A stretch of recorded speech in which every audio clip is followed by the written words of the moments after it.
अस्सलाम वालेकुम जी dear students. AS business studies 9609 का यूनिट 5 और यूनिट 5 जो अकाउंटिंग एंड फाइनेंस को डील करता है बेटा, उसका आज हम पहला चैप्टर देखेंगे इस पर्टिकुलर वीडियो के अंदर। इस चैप्टर को बच्चों मैंने 2 पार्ट्स में डिवाइड किया है। अभी ये पहला पार्ट है। इसमें हम बिज़नेस फाइनेंसिंग के बेसिक्स को इंशाल्लाह गो थ्रू करेंगे। यहाँ पर जो लेक्चर ऑब्जेक्टिव्स जो हमेशा मैं आपको दिखाता हूँ, देखो ये आपके सिलेबस कैम्ब्रिज के सिलेबस में से मैं लेता हूँ और इसको दिखाने का मकसद ये है कि आप लोगों को इस चीज़ की अवेयरनेस हो कि आपका जो पेपर है वो आपके कैम्ब्रिज के सिलेबस की लिमिट्स को सामने रख कर बनाया जाता है। इससे बाहर की चीज़ें करने की ज़रूरत नहीं है। उस पर बेटा अपनी एनर्जी, टाइम और अपनी एफ़र्ट्स को वेस्ट मत कीजिए। ये सारा लेक्चर भी इसी कंटेंट को देख के बेटा मैंने डिज़ाइन किया था कि आप लोगों को टू द पॉइंट डाटा मिले और आपकी तैयारी जो है वो बहुत पर्टिकुलर किस्म की और स्पेसिफिसिटी के साथ आपकी प्रिपरेशन हो। So let's move ahead. सबसे पहले बेटा बात करते हैं बिज़नेस को पैसों की ज़रूरत पड़ती कब है। यार कई सिचुएशंस हैं। आमतौर पे बिज़नेस स्टार्टअप जब आपने बिज़नेस को शुरू करना है तो यू नीड फाइनेंस, क्योंकि कैपिटल आएगा तो आप फिर वो सारे assets, resources, factors of production को एक्वायर करेंगे। उसके बगैर तो बात नहीं बन सकती है। यहाँ पर अब एक और इम्पॉर्टेंट टर्म आती है, ये वर्किंग कैपिटल क्या होता है। लेकिन वर्किंग कैपिटल से पहले बेटा मैं एक दो और बातें यहाँ पर ऐड कर दूँ जो मैंने स्लाइड के अंदर नहीं रखी। क्या इसके अलावा भी बिज़नेस को पैसों की ज़रूरत पड़ सकती है फाइनेंस की? जी, सिर्फ बिज़नेस को शुरू करने के लिए पैसा ही नहीं चाहिए होती है, बल्कि एट टाइम्स बिज़नेस में अगर आपने कोई भी एसेट एक्वायर करना है, लेबर एक्वायर करनी है, आपने एक्सपेंशन करनी है, नया प्रोडक्ट बनाना है, रिसर्च करनी है, आपने एडवर्टीजमेंट करनी है, फॉर एवरी पर्टिकुलर ट्रांजेक्शन आपको कहीं ना कहीं फाइनेंसिंग और फंडिंग की ज़रूरत पड़ती है। लेकिन अगर हम बात करें कि यार वो जो रोज़मर्रा के ट्रांजैक्शंस हैं, लेबर होगी, इन्वेंट्री होगी, एडवर्टीज़मेंट है, मार्केट्स तक पहुंचाना है, पेट्रोल फ्यूल का खर्च है, किराया होगा, बिजली के बिल होंगे, ये जो रोज़मर्रा के हैं, इनमें जो पैसा इस्तेमाल हो रहा होता है और उस पैसे के इस्तेमाल होने से फिर बिज़नेस कुछ प्रोडक्ट, गुड्स या सर्विस बना के मार्केट में बेचता है और फिर वो इनकम आती है और फिर वापस इन्वेंट्री आएगी और फिर वही सब पंगे होंगे। ये पैसा बेटा जो आपकी डे टू डे ट्रांजैक्शंस में यूज़ होता है, इसको वर्किंग कैपिटल कहा जाता है। बिजनेस स्टडीज़ में एक चीज़ बड़ी मज़ेदार है कि इसके कीवर्ड्स की अगर आप ट्रांसलेशन कर लें तो आप तकरीबन कॉन्सेप्ट तक पहुंच जाते हैं। अब यहाँ पर मैंने एक छोटा सा फॉर्मूला नीचे दिया हुआ, इसको देख के प्लीज़ घबराना नहीं अगर इसकी समझ नहीं है। जो आपका वर्किंग कैपिटल होता है उसको आप कैलकुलेट भी कर सकते हैं। मज़े की बात ये है, आपके जो भी करंट एसेट्स हैं उसमें से करंट लाइबिलिटीज़ को माइनस कर दो। अब आप में से अगर वो बच्चे बेटा जिनको करंट एसेट्स की समझ नहीं है, देखो 4 चीज़ों का नाम करंट एसेट्स होता है और इसको पल्ले बांध लेना है क्योंकि बहुत काम की बात है, वरना इवन कई बार मैंने कुछ अकाउंटिंग के स्टूडेंट्स भी देखे जो इसमें थोड़ा सा सफ़र कर रहे होते हैं। 4 चीज़ों का नाम करंट एसेट्स है। कैश नंबर 1, बैंक में जो पैसे पड़े हैं नंबर 2, वो लोग जिन्होंने आपकी पेमेंट्स करनी है और आप उनको पकड़ते फिर रहे हैं और उम्मीद है पेमेंट आ जाएगी, जिसको हम डेटर्स या अकाउंट्स रिसीवेबल्स कहते हैं। ये 3 हो गए यार। और चौथा बड़ी इंपॉर्टेंट चीज़ है इन्वेंट्री। देखो जितनी भी इन्वेंट्री बिजनेस में होती है उसका मकसद क्या है? उसको रख के देखना नहीं होता, उससे कोई मोहब्बत नहीं हो जाती लोगों को, बल्कि उसको इन्वेंट्री को लाने का मकसद ये होता है कि मार्केट में बेचेंगे, पैसा कमाएंगे और अमीर हो जाएंगे जल्दी से। अब ये चारों चीज़ें जो हैं बेटा अल्लाह की शान के, इनको करंट एसेट्स कहा जाता है। इनको करंट एसेट्स कहा जाता है। अब जब आप इन सब की वैल्यू में से माइनस कर दो करंट लाइबिलिटीज़। अब ये करंट वो बिजली वाला करंट नहीं है यार। करंट लाइबिलिटीज़ का मतलब है वो उधार, वो पेमेंट्स जो आपने शॉर्ट पीरियड के अंदर अंदर करनी है। अब ये शॉर्ट पीरियड अगर नहीं समझ आ रहा तो शॉर्ट पीरियड आमतौर pay anything less than 1 year is short term. आपने हफ्ते में कोई पेमेंट पे करी, कोई ओवरड्राफ्ट यूज़ किया था, कोई बैंक लोन लिया था, किसी से पैसे उधार पकड़ लिए थे, भाई वो पेमेंट्स सप्लायर से उधार कर लिया यार, ये पेमेंट्स करनी है, ये सब करंट लाइबिलिटीज़ है। जब आप करंट एसेट्स में से लाइबिलिटीज़ को माइनस कर देते हैं, देखो जो बचता है वो वर्किंग कैपिटल है। इसकी मिसाल मैं यूँ एक सिंपल दे देता हूँ। फ़र्ज़ कर लें आपकी जेब में 1000 का नोट है, लेकिन आपने 600 रुपये किसी के देने हैं, तो आप अपने लिए अगर कुछ खाने के लिए ख़रीदना चाह रहे हैं और अगर आप एक अच्छे नेक ईमानदार इंसान हैं तो आपके पास अपने इस्तेमाल के लिए जो बचा वो क्या है? वो 1000 माइनस 600 वो 400 है, वो आपका वर्किंग कैपिटल है। एक और बात यहाँ बड़ी इंपॉर्टेंट बेटा बता दूँ, जो आपके करंट एसेट्स होते हैं वो जो 4 बताए थे, कैश, बैंक, डेटर्स, इन्वेंट्री, ये आपकी लिक्विडिटी को प्रेजेंट करता है। लिक्विडिटी क्या होता है? आपके करंट एसेट्स। करंट एसेट्स क्या है? वेल योर एबिलिटी टू पे इन ए शॉर्ट टर्म। चलो बात को आगे बढ़ाते हैं, इस पर ज़्यादा वक्त ज़ाया नहीं करना। ये एक बड़ी मज़ेदार सी बेटा एक वो पहिया चल रहा है, सर्कल है। इसमें देखो आप किसी भी एंगल से देख लो, कैश होना चाहिए, तो क्या आएगा, मटेरियल्स आएंगे और स्टॉक, इन्वेंट्री जिसको कहते हैं, ये सब आएगा। तो प्रोडक्शन होगी तो फिर आप बेचोगे, चाहे वो उधार पे है, जो भी है। सेल ऑन क्रेडिट यहाँ पर लिखा हुआ है, ज़रूरी नहीं है उधार पे ही बेचें, क्रेडिट भी हो सकता है और फिर वापस कैश आ जाएगा आपको बाद में। ये सारे सर्कल में अब जाहिर सी बात है, बिजली का बिल भी पे हो रहा है, रेंट भी पे हो रहा है, स्टाफ की तनख्वाहें भी पे हो रही हैं, वो सब भी जहन में रखना है, एडवर्टीजमेंट के खर्चे भी पे हो रहे हैं, वो सब इसी सर्कल में चल रहा होता है। वो प्रोडक्शन वाला नीचे जो वर्ड है उसमें वो सब समझ लो कि है। तो ये वर्किंग कैपिटल साइकिल है आपका। इसको बहुत पक्का याद करने की ज़रूरत नहीं है, अगर कॉन्सेप्ट समझ आ गया तो ठीक है, आगे बढ़ते हैं। अब बेटा ये दो बातें जो अक्सर मैंने देखा है, ये तीसरी को तो बाद में लाते हैं, पहले इन दो को देखते हैं। जो अक्सर बेटा मैंने देखा है कि बच्चे इसमें वो फंबल कर रहे होते हैं। देखो, लिक्विडिटी और लिक्विडेशन ये दो कॉन्सेप्ट्स हैं जिसमें अक्सर बच्चे कन्फ्यूज़ होते हैं। पहली बात, बड़ा क्लियर जहन में बिठाना यार, ज़्यादा इसमें वो बैक फ्लिप नहीं मारनी है। लिक्विडिटी के लिए जहन में बिठा लो, आपके करंट एसेट्स आपकी लिक्विडिटी होता है। क्या बताया मैंने, आपके करंट एसेट्स आपकी लिक्विडिटी होता है। और सिंपल वर्ड्स में अगर बताऊं यार, देखो, अगर आपके पास किसी को पे करने के लिए कोई भी 4 पैसे हैं, वो आपकी लिक्विडिटी है। कोई पैसे मांगने सर पे आ जाता है, अगर जेब में पैसे नहीं है, तो अब फिर आप वो करंट एसेट्स की तरफ देखेंगे कि मैं चलो किसी से उधार वापस ले लूँ जिसको दिया था, या मे बी मेरी इन्वेंट्री है, मैं वो सब चीज़ें, ठीक। तो लिक्विडिटी क्या होता है, करंट एसेट्स। अब ये करंट एसेट्स क्या थे बेटा, वो होंगे तो किसी को पेमेंट करोगे। तो ये डेफिनेशन लिखी हुई है, the ability of a firm to be able to pay its short term debts. जो आपने शॉर्ट टर्म में अपने जितने भी उधार पे करने थे, अगर आपके पास एबिलिटी है तो आप लिक्विड इनफ हैं। अब पंगा ये होता है इसके साथ है कि नीचे वाली टर्म आती है लिक्विडेशन, और बच्चे इसको बड़ा गड़बड़ मार जाते होते हैं। देखो, लिक्विडेशन में भी वर्ड लिक्विडिटी छुपा हुआ है, और लिक्विडिटी क्या चीज़ थी, इसको और सिंपल वर्ड में याद रखना, कैश। ऑल्दो वो करंट एसेट्स होते हैं, वो सब करंट एसेट्स मिलकर लिक्विडिटी है, लेकिन अभी ज़रा सादा पढ़ लेते हैं। देखो, लिक्विडेशन के अंदर एक वर्ड है लिक्विडिटी जो छुपा हुआ है। लिक्विडिटी क्या होता है, कैश। लेकिन अगर ये वर्ड कहीं बेटा पेपर में आ जाए, डिफाइन द टर्म लिक्विडेशन, तो ये नहीं लिख देना कि दिस इज़ कैश या this is the ability to pay. No, liquidation सिर्फ उस कॉन्टेक्स्ट में ये टर्म आती है जब एक बिजनेस डिक्लेयर कर दे कि भैया मैं तो ये हो गया। ये तीसरी टर्म, ये क्या है, बैंक्रप्सी। बैंक्रप्सी क्या होता है बेटा, अगर एक बिजनेस ऐलान कर दे कि यार मैं फर्दर ट्रेड नहीं कर सकता, मैं बंद कर रहा हूँ सब कुछ, जितनी पेमेंट्स करनी थी मुझसे नहीं पे होंगी, ये बैंक्रप्सी होती है।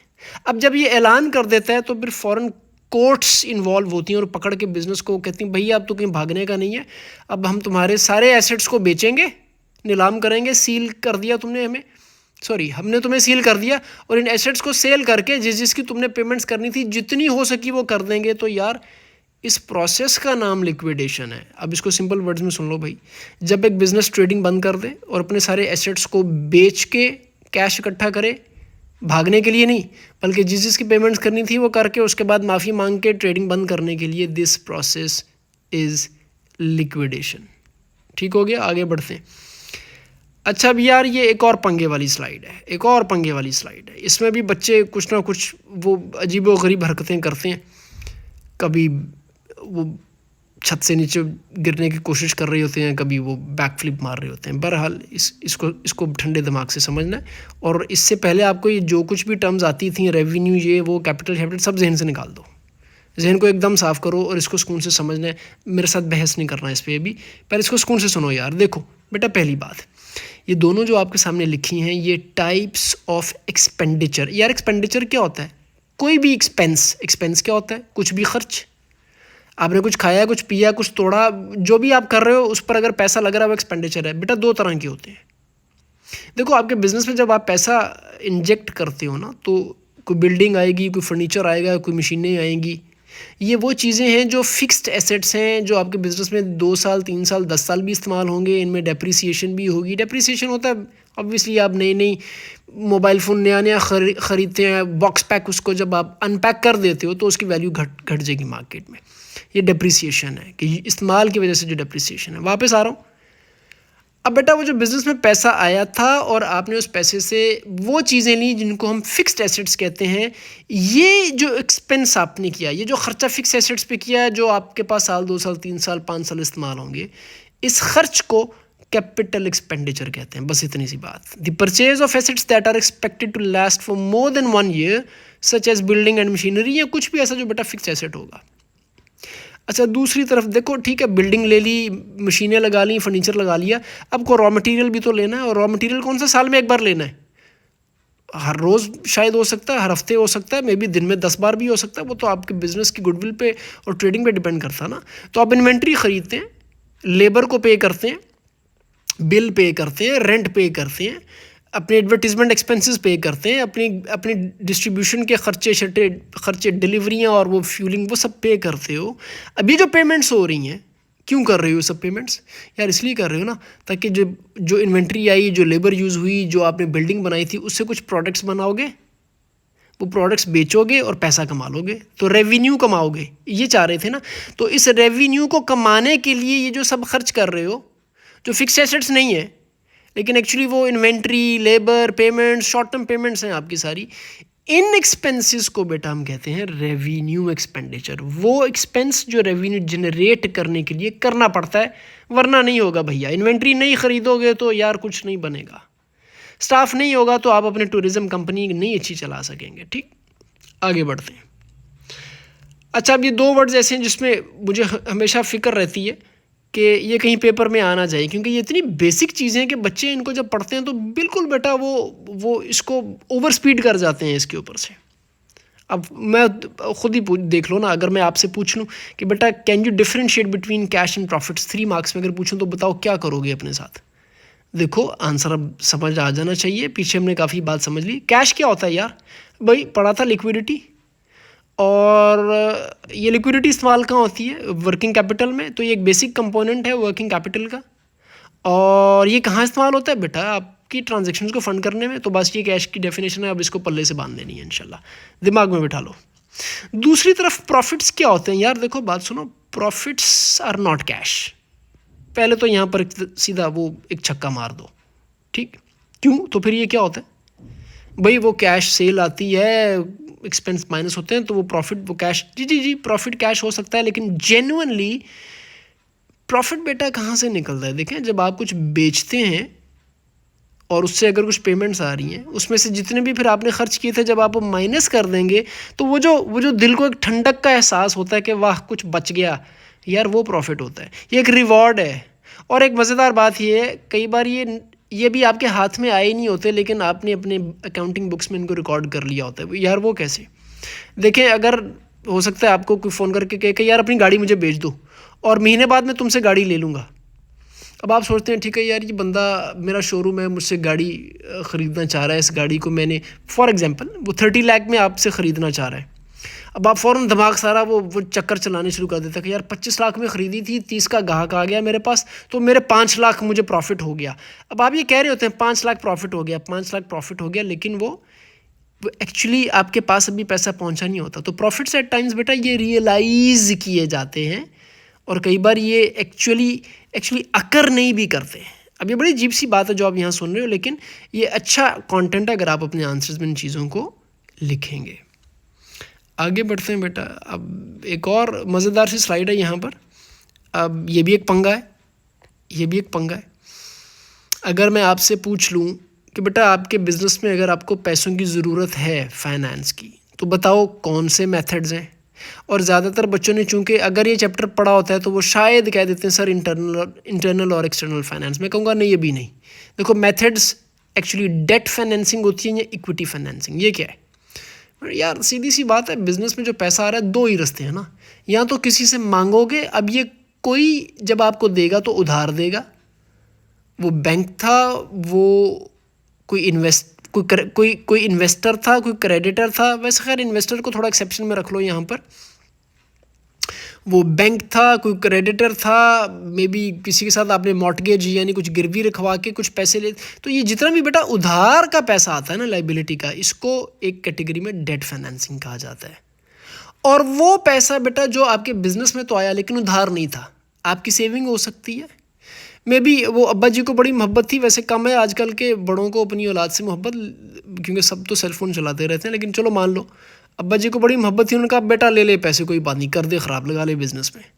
अब यार वो जो उन्होंने कह दिया कि नहीं वापस नहीं लूँगा, बेटा वो एक इक्विटी फाइनेंस है। इसी तरह इसमें अगर एक एग्जैक्ट आपको एक और ऑप्शन बताऊँ इक्विटी फाइनेंस की, कि उसमें पैसा तो आता है यू हैव फंडिंग, लेकिन बेटा वो उधार नहीं होता। आपके पार्टनर्स, आप अगर शेयर्स बेचते हैं वो आपको उधार नहीं देते, वो कहते हैं ठीक है हमें परसेंटेज ओनरशिप दे दो और ये हमसे पैसे ले लो। ये इक्विटी फाइनेंस है। अब बेटा बात करते हैं, तो ठीक है वो डेट और इक्विटी तो एक तरफ हो गया, एक और कहानी है एक छोटी सी यहाँ पर। ये सोर्सेज ऑफ फाइनेंस कौन से होते हैं? अब आप यहाँ कहेंगे सर पीछे हमने डेट और इक्विटी पढ़ा था, ये आपने फिर एक और सी चीज़ सामने कर दी, ये तो कन्फ्यूजिंग हो रहा है। मैं कहूँगा नहीं, डेट और इक्विटी फाइनेंस के लिए बस एक ज़हन में रखो, उधार आ रहा है तो डेट है, उधार नहीं आ रहा तो वो इक्विटी है। अब मज़े की बात ये है बेटा, आपके कई ऐसे सोर्सेज हैं जो एक्सटर्नल हैं लेकिन वो डेट है, और कई ऐसे सोर्सेज हैं जो एक्सटर्नल हैं लेकिन वो इक्विटी है। अब अगेन कन्फ्यूज़ होने से पहले ही आंसर दे रहा हूँ आप लोगों को। देखो बेटा होता है क्या, इंटरनल सोर्स ऑफ फाइनेंस उसको कहते हैं जिसके लिए आपको बिजनेस से बाहर ना देखना पड़े, अंदर से ही कहीं से वो पैसे निकल आए। वो नेक्स्ट पार्ट में मैं आपको बताऊंगा डिटेल में, लेकिन यहाँ पर एग्जांपल हल्की सी सुन लो। आपके बिजनेस के अपने प्रॉफिट्स कहीं बाहर से नहीं आ रहे, आपके पास हैं, इस्तेमाल करें। आपके पास मे भी कोई ऐसे एसेट्स थे जिनको बेच के आप कुछ पैसा फाइनेंस बिजनेस में आ जाएगा, वो भी इंटरनल है, कहीं से उधार नहीं हुआ। अब एक्सटर्नल में अगर आप देखें, बैंक लोन है, एक्सटर्नल फाइनेंस है, लेकिन डेट फाइनेंस है। लोन होगा, साथ में वो शैतान आपसे इंटरेस्ट भी लेगा। अच्छा, एक्सटर्नल में एक और एग्जांपल देखो, शेयर्स आपने बेचे, अब ये डेट नहीं है, ये इक्विटी फाइनेंस है, बाहर से आया। शेयर होल्डर को और पार्टनरशिप्स को बेटा प्लीज़ इंटरनल फाइनेंस नहीं लिखना, वो गलत हो जाएगा। बाहर से लोग आ रहे हैं यार, पैसा लगा रहे हैं, लेकिन उधार नहीं दे रहे, इन्वेस्ट कर रहे हैं, ये एक्सटर्नल सोर्स ऑफ फाइनेंस होगा। लो बच्चों, ये मोस्ट लाइकली हमारा पार्ट 1 था, बहुत सिंपल, और ये बहुत इंपॉर्टेंट इसलिए था, इसमें बेसिक कॉन्सेप्ट्स थे। ये